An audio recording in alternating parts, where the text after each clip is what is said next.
Boses ng mamamayan, Gusto ko sana yung bilang estudyante. iba't ibang opinyon ng taong bayan. Ang gusto ko talagang Ating alamin sa Kalye Survey. Sa ngayon po kasi, syempre, mga lolo't lola na sila. Parang makapagpapasaya na lang din po sa kanila bukod po sa kalusugan nila. Siguro yung kalinga din po ng mga mahal nila sa buhay. Syempre, matatanda na po sila.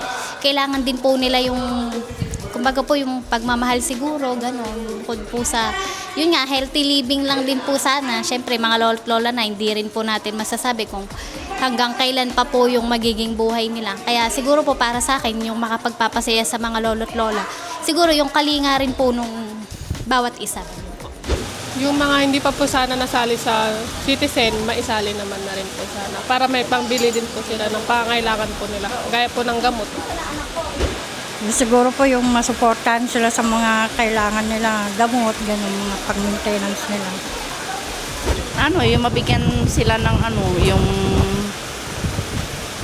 konting tulong, ganun po ay. Opo, halimbawa po, i-treat po sila sa labas, ganun po.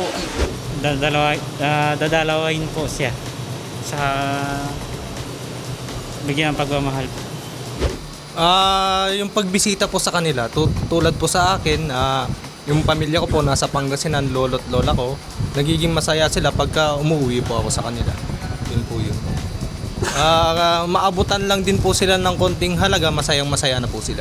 Ganun po yun. Pagka nauwi po ako sa kanila sa probinsya, ganun po ang nagiging bungad nila sa akin.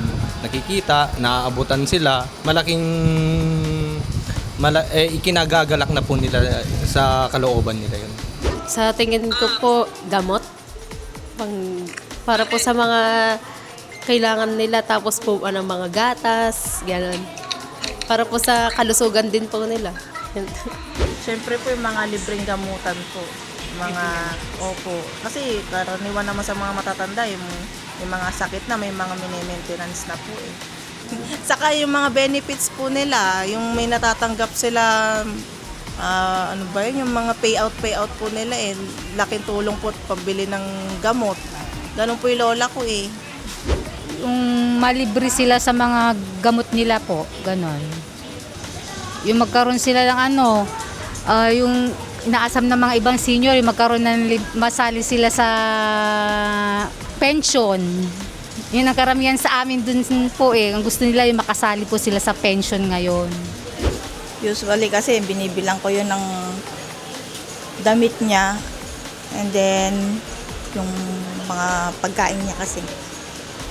Yan madalas kong binibigay. Sa akin po bilang meron po akong tatay, gusto ko po ilibot siya sa halimbawa sa bibilan siya ng grocery o kaya pakainin siya sa sa fast food, sa chowking ganun. Tas yung biyanan ko naman po mahilig pong magtong-it. Yung bigyan mo ba ng pang-tong-it siya na kahit barya lang, ganun matutuwa na po yun. Ganun po. Ang kwan ko po, yun po sanang mga magulang na wala pang pensyon, makuha na nila para may pambili sila ng mga gamot. Kawawa naman po yung mga senior na nasa edad 60 na, siyempre wala namang hanap buhay na mapagkakuhaan. Yun po sana ang pensyon nila ang kailangan makakuha nila. Kung po, susuportahan po sila sa pangangailangan para po maging masaya sila. Boses ng mamamayan, Gusto ko sana yung bilang estudyante. iba't ibang opinyon ng taong bayan. ang gusto ko talagang Ating alamin sa Kalye Survey.